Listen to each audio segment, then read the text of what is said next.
I think we all learned producing by just producing, basically, right? Heidi, did you like, were you mentored by anybody, or did you just pick it up by doing it? No, I just jumped in. I mean, I was in the fashion industry before I was doing this. And then I thought somebody should make a documentary about AIDS volunteerism. And why not? I mean, and I think too, like with what Alysa was saying was like, that right there was such a good demonstration of producer brain, which is, I feel like oftentimes people, when they want a producer, it's like they just want to check off a box because they think we can make dollar bills rain down from the sky. But I was like, that was such a good demonstration of what you want in a producer right there, what you were talking about. Thank you. Likewise. Well, I've done like you guys, I've been executive producer, co-producer, consulting producer on other people's films as well. It's basically, how can I help the director make the film that he or she set out to make? How do I protect them best? Because at the end of the day, you may not make money, you may not get into the festivals, you may not, who the hell knows where it's going to go. But the kind of one thing you can control to the best you can is was their vision realized? And did you do the best you could to like be a sounding board and like a partner, creatively in the process? I think the best producers tend to have a strong creative role in it.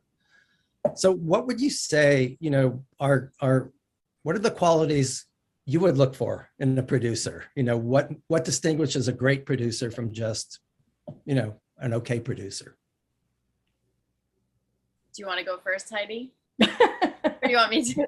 I was going to ask you the same question.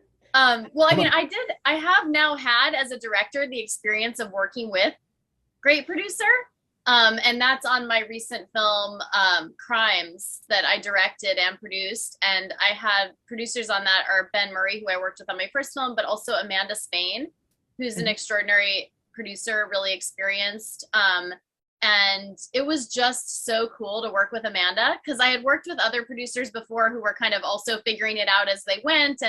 But Amanda just brought a kind of confidence about, well, first of all, she fell in love with the film. I think you want to find someone who truly believes in your film and gets it.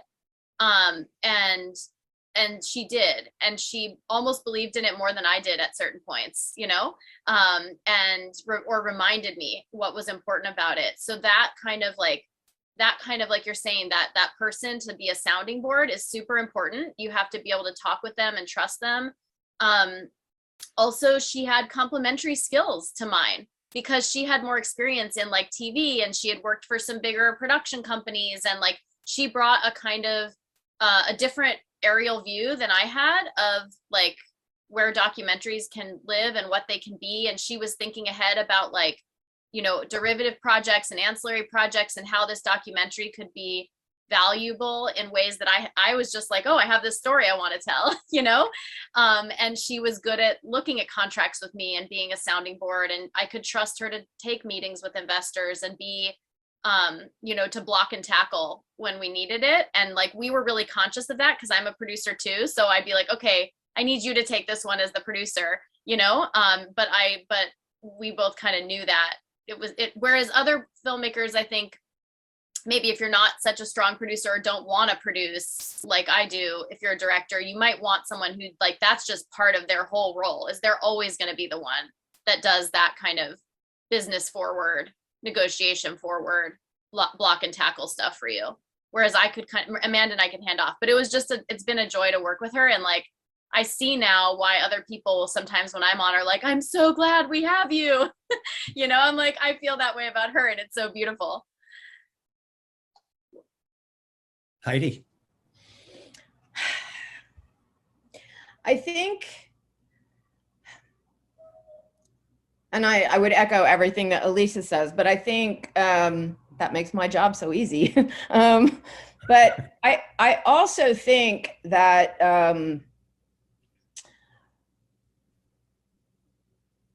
and particularly given where we are now, and this is our normal now. We are not going back to where we were. If you haven't watched the Dear Producer Sundance Roundtable, I would encourage you to. You can find it at dearproducer.com. And Keith was one of the producers that was on there, Alysa, and it seems lovely. But we are just not going back to where we were as an industry. And so what was arguably, I think, one of the toughest jobs in the world, which is getting a film out there, it has become tougher. And so if it was, I often joke that I'm not married. Well, I don't joke about not being married because I'm not married, but I have a dog. But I always say that like the director-producer relationship is the closest thing I've ever had to a marriage, because you're arguing about time, money, and who gets credit for what. And that has become harder now because it is so much tougher. Like we're at a very sobering time in the business. So if it was hard to get your film to Sundance before, it is harder now. It is harder having virtual festivals. You know, listening to the people that came out of Sundance this year, it's hard to get traction, and that's if you're at Sundance. So it really has become so much more of a partnership. And so I really, there has to be like I think passion first and foremost. Absolutely. If I'm not passionate, like passion is the one thing you always have to hold on to as a director or a producer. And so you absolutely want somebody who's passionate about your project. Absolutely.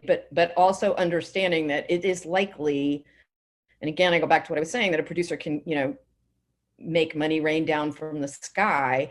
That is harder. And the last two films I've worked on, it took us 3 years to get our first bit of our first grants in. That's just a cycle. That's the reality. So you really need somebody that I guess you almost need to devote as much time to or to building relationship with the producer as you actually do to finding the person you're going to marry, quite frankly, because it's hard. So you need to be able, there's such a huge amount of trust involved, you know, beyond the passion, a huge amount of trust involved. Who gets paid at what point? Like if you get a grant in, are you going to pay yourselves? You know, some of us need to make a living. Some of us don't need to make a living. You know, if we're not getting paid on your project, how are you going to feel about it when we go off and have to get on another project that's paying us and we can't always take your calls and you're doing delivery, which is something that realistically like happened to me on a film that I was producing. Me too. Super recently. It was really hard. It's really hard. And I don't know how many of you all in this, I don't have a good sense of how many producers we have on the call versus how many directors, but I feel like those are we get married before we date. And that's, some of that is on us as producers, because we get onto projects that we're so super passionate about, in the same way that, like, you know, we can't not make this film either, but I don't think that's serving any of us well. And I've seen a lot of relationships fall apart over the last 3 years. I had to leave a project that did end up going to Sundance because it was a bad match. I wasn't credited on the project. I raised all the money for it, So when these things go bad, it's like going through a divorce. So we really, and I don't think we talk about that so much. So we really need to talk about that more. It's not going to get any easier. So we need to make better matches with each other. You know, I find that when I'm working with other directors, you know, and producing for them, I'm able to talk about it in a way I can never talk about my own films, you know, where I'm like, you know, it's you know, I'm just, it's not that I'm modest, but like I'm filled with uncertainty when I'm making a film as a director, but I only come on to some other project as a producer if I love it, you know, if I just can't bear the idea of not being part of it. And I have a kind of pretty foolproof pitch was, I don't like producing. I really don't love producing. So I'll only produce if I think this film is like so incredible that I couldn't not do it, you know, and that's a pretty compelling way to start a pitch with someone.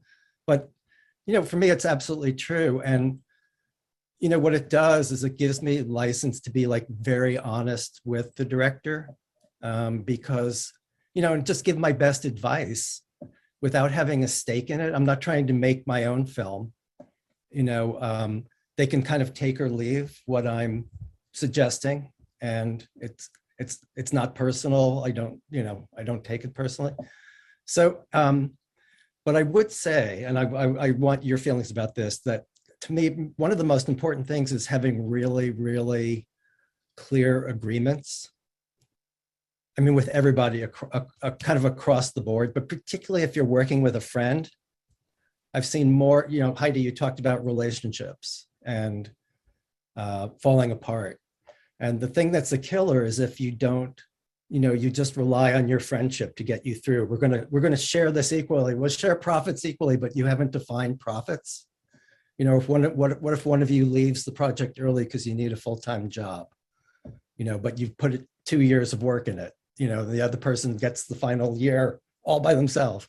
What do you do? So how do you go about protecting these relationships? I mean,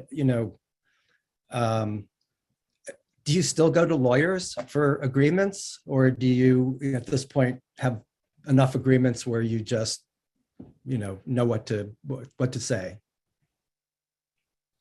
Honestly, on that, he who produces, or she or they who produce the agreements, is in the better position. So I know people oftentimes don't want to pay lawyers, don't want to pay producers, don't want to pay lawyers. But honest to God, like I've gotten over that, because it's like, I need somebody, I want to produce the agreements because the agreements that I produce are always going to be in my favor.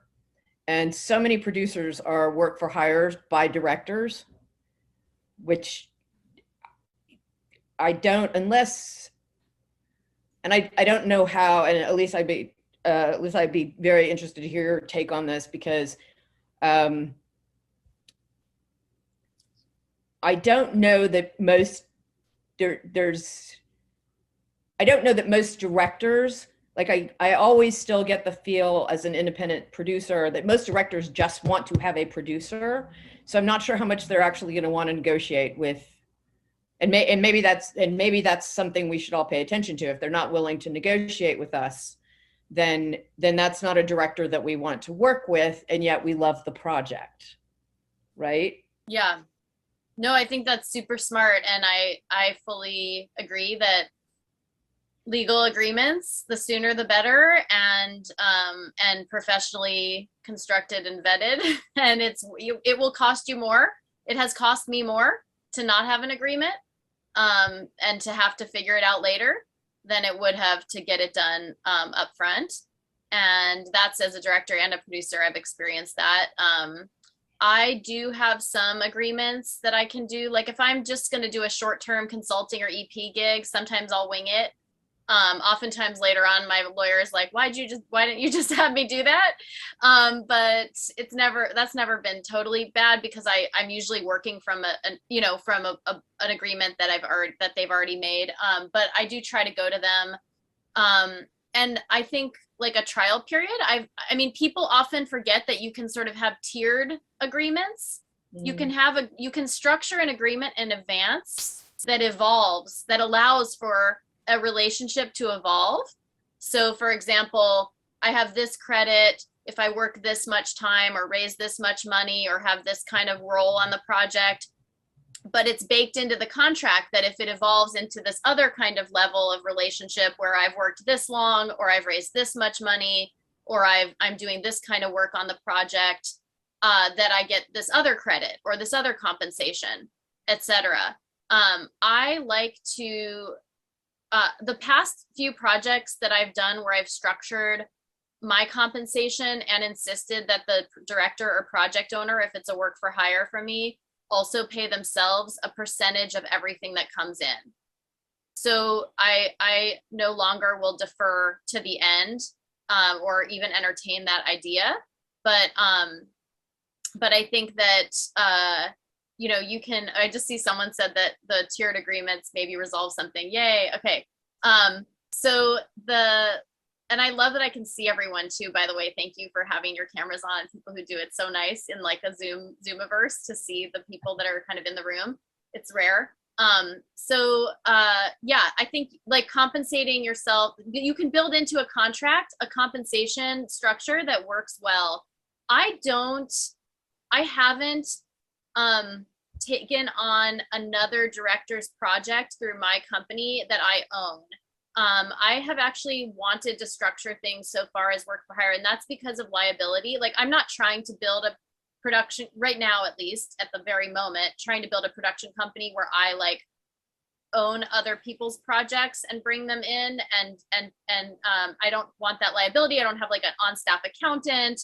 I don't want to have all the legal stuff. I don't want to own a project for 10 years, like an LLC for 10 years on a project that is not like on every project I do.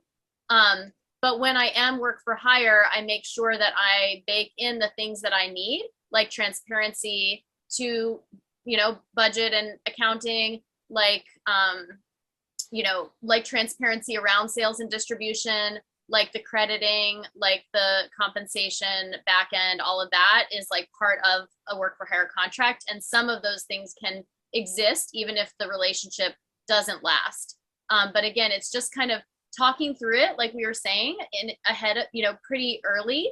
And I do like trial periods. Like sometimes there are projects where I'm like, I'm going to be an EP on this or a consulting producer, and we'll see if it evolves into producing, depending on the timing that you could afford to have me produce, or depending on, whether the relationship feels good after a few months or even a year. So, oh, go ahead. Sorry. I think too that, I think that as a director, I think people need to start thinking of producers as partners as opposed to like work for hire. Like I'm just like, we're all talking about work for hire because it is, yes, he, whoever produces a contract, but what you are really looking for is a partner. And, the rest of it is kind of both creatively, and the business partner. And a business partner. Yeah. And that thing about who gets paid, who gets paid when, like, I also feel like when we get a grant in, when we get something else, I was working with the project that I left. The director, and this is nothing we ever talked about before, considered contracts a blood sport. And somebody's going to win and somebody's going to lose. And I'm not saying that for me, I'm saying that for the crew. So it's like, you got to get them as cheap as you possibly can. And that is not, I don't agree with that philosophy. That is not something we ever discussed up front. And so I think, all the conversations we're having in the business now, about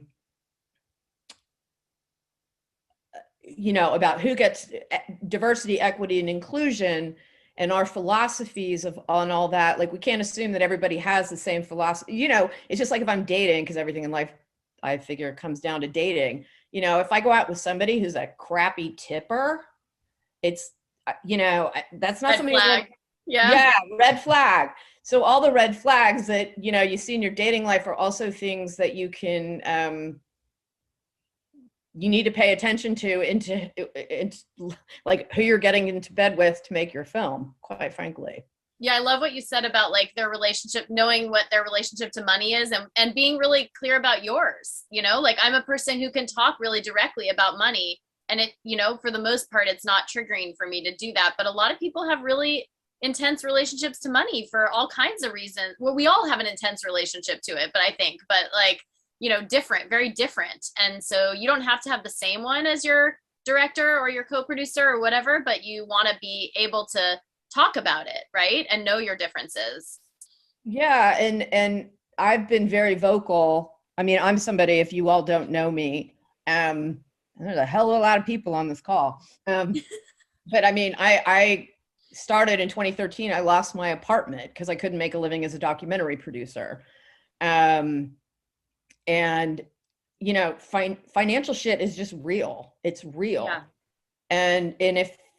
And that's always going to happen. Like if you listen to the Sundance, producer roundtable, you know, people start and stop making films. The other thing is that for producers, like I think it used to be in the olden days, you know, or the before times, or whatever you would call them, most producers worked on one project at a time, unless they were Laurie Cheadle or Julie Goldman, but you could have a producer that was only working on your film.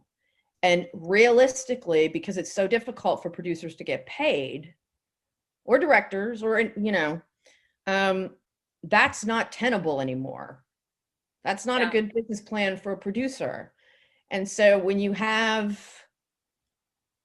I'm trying to think of a dating analogy, polyamory, like this person's getting more attention than this person, you know, or getting more time, or we can't return, you know, like, or I've had, you know, oh, you're promoting that project. Why aren't you promoting my project? When as a producer, you're producing, you know, you're promoting projects to different people at different times, and there's a strategy to it and all that. Like that stuff just gets super duper complicated. Right. And it's like if the focus ends up being on that kind of sibling rivalry, I think people miss the point that it really does lift all shit. You know, like it really does.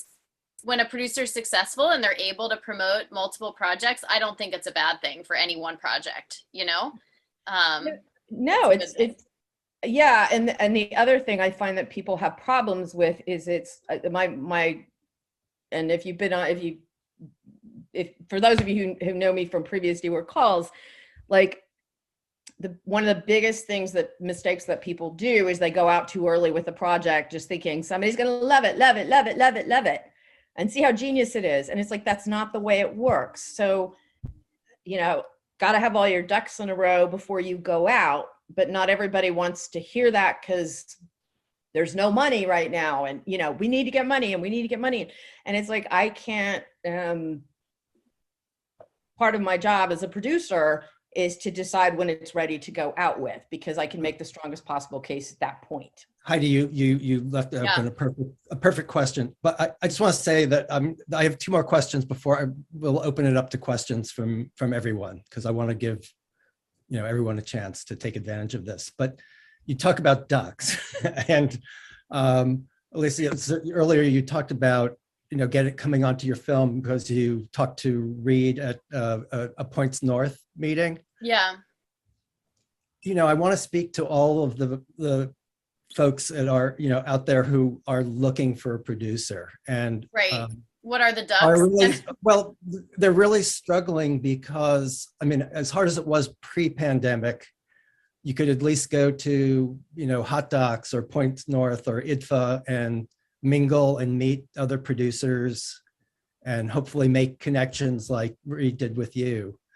So what would you advise people now who are looking for a producer to go about finding another producer, but putting their ducks in a row, like Heidi said? That's such a good. Have prepared, you know. Well, so first of all, I did meet Reed and Keith online. I knew them before but through Forward Doc, but the pitch meeting we had, the sort of Points North meeting, was online. It was already during the pandemics, right at the beginning of the pandemic, I think. So anyway, that it's possible. I think that a lot of those places, CPH is still doing, you know, they're still doing online meetings. So I would encourage folks to participate in those sorts of things and things like this. I have had people reach out to me through someone who knows me. So that's another way. And I think also, like, look at that producer's interests and what they've done before and have a reason that you're going to that person. So if you are going to cold email me or reach out through my website or something, and I'm like totally jammed right now, so I don't mean to invite everyone to do that, because the next year or two are just fully packed. But in general, if you're going to reach out to someone, like, I think, you know, have it be personal and intentional that you're reaching out to that person. Watch their other films they've made. Look at what they are interested in. Know that you're going to Heidi because she's Heidi and because she can do what she can do for your film. And that goes for funders too, really, when you're reaching out for funding. Like, you are making an intentional approach, and not just like, oh, they have a lot of credits, or oh, they were on this panel. Like, I think that's really good. And I think your materials, yeah, it's not just, I met Reed and Keith, or I met, you know, Melissa and Trevor, whose film I'm producing, or Sarah Terry, whose film I produced. Like, when I met them, the concept like was really clear for the film, and the whatever materials they had, no matter what stage, it was like, it was pretty undeniable that was a film. There was a film there, and I was interested in it. It can be a teaser, it can be a deck, it can be a verbal pitch, something like that, that sort of can, your producer is kind of your first person to invest in the project, often. And so what do you have that you can entice them with? And maybe we could, like with the dating thing, right? Like, what's your, how are you going to approach them? What's your catch? You know, what do they call it? The pickup line. What's your pickup line? Yeah. Not to be Spring confused. Flowers Day said, yeah, exactly. Not to be confused with a log line, right? Yes, exactly. Yes, exactly. But in the end, is it true that like you're really responding to the person, to their passion, to their... It's both. You know, yeah, it's like, I have to care about the project, but if the person turns me off, forget it. And I do think, and if there's a person who I really want to work with, I might trust them more with that project idea, even if it's not fully, you know, fully formed or whatever. But yeah, if it's not a person who I think I can sync up with, then I'm not going to take the project, at least not now. There might have been a time in my career when if it was paying really well, I might have taken it anyway. But now I'm not. And I also just wanted to add with like, on the sort of making a living side, I did a project, I'm doing a project still with Tremolo Productions with Morgan Neville's company. And that's been a totally different framework for me because it's already financed, they have infrastructure. I'm just getting my rate to produce the thing.